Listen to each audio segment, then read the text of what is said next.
தடுப்பூசினாலே side effect, தடுப்பூசினால தான் நடிகர் விவேக் மாரடைப்பில் இறந்தார், தடுப்பூசினால தான் அந்த கொரோனா, இந்த மாதிரி சொல்லிட்டு இந்த வேக்சின்னாலே மக்கள்களில் ஒரு அச்சங்கள் வர ஆரம்பிச்சிருக்கு. இதை முதல்ல தடுக்கணும்னு ஆசைப்பட்றேன். ஓகேங்களா? இது ரொம்ப தவறான பார்வை. ஏன் அதை நான் சொல்கிறேன், ஒரு உதாரணத்தோட சொல்கிறேன்.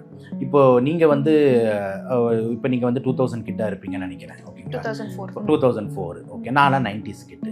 ஸோ அந்த 90s கிட் டைம்லலாம் வந்துட்டு ஒரு சில வார்த்தைகள் நம்ம கேட்போம். ஓகேங்களா? நீங்கள் கேட்டிருப்பீங்களான்னு தெரியல. இவன் கூணு, இவன் நொண்டி, இப்படியெல்லாம் சொல்லுவாங்க. அதெல்லாம் வந்து கேள்விப்பட்டிருக்கீங்களா?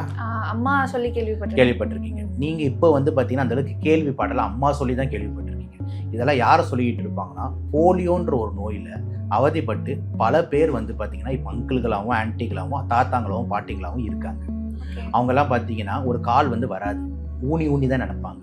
ஒரு கால் இப்படி போயிடும். இந்த வீல் சேரில் ட்ரை சைக்கிளில் தான் வருவாங்க. இவங்களெல்லாம் வந்து போகும்போது நொண்டி போகிறான் பாரு, கூன் போகிறான் பாரு. ஒரு அம்மாவுக்கு எவ்வளோ வலி இருக்கும், அவன் பையன் இந்த மாதிரி நொண்டியோ கூனாவோ இருந்தான். இதெல்லாம் வந்துட்டு வந்ததுக்கு காரணம் போலியோ மைலிட்டிஸ் அப்படின்னு சொல்லக்கூடிய அந்த போலியோ வைரஸ்னால.